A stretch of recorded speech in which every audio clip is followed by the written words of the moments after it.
Welcome back. In this video, I'm going to demonstrate the creation and use of a DLL in Microsoft Visual Studio. So, class library, that's essentially the DLL creation type.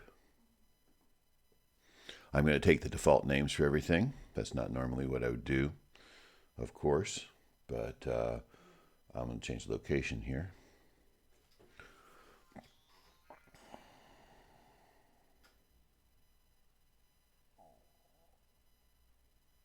And here's the start of my DLL. It gives me a class library in the namespace and the class here that creates. I'll create a method inside the class library, something very simple.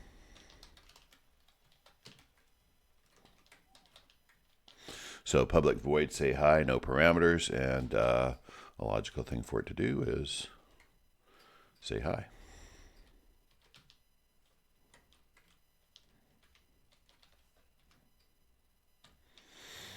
Okay, so this is the actual creation of the DLL, just as easy as that.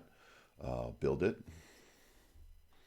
and then add a new solution. So I need something to, a DLL again is a fragment of code, partial library, a library code. It doesn't have a main, so it can't be run on its own.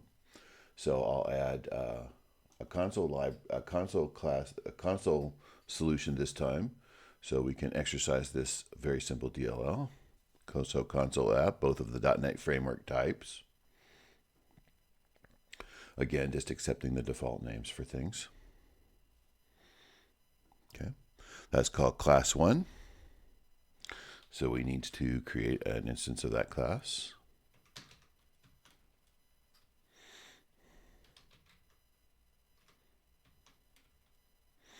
And we'll fix the error that Visual Studio is fussing about here. Add reference to it. So let's do that first. So I need to add a reference.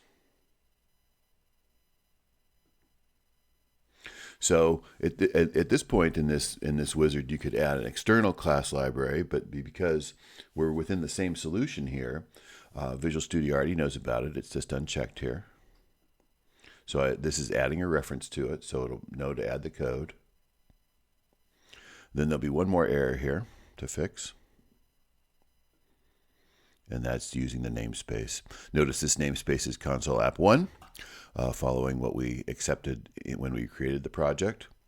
And this is called class library 1, so the namespaces are different, so we need to say that using that namespace. That's the same thing as using any class library in .NET. So now we have an instance of our object, and we should now be able to call our public method.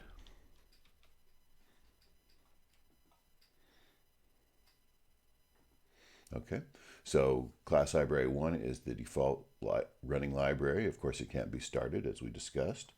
So we need to set a startup project here, so we can hit the start button here.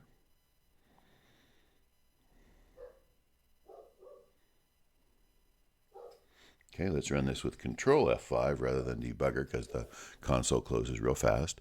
So you can see there we have a console app that uses an external DLL that's within the same solution, but using a DLL. That stands for Dynamic Link Library, and we've successfully done that. So that's it for this demonstration.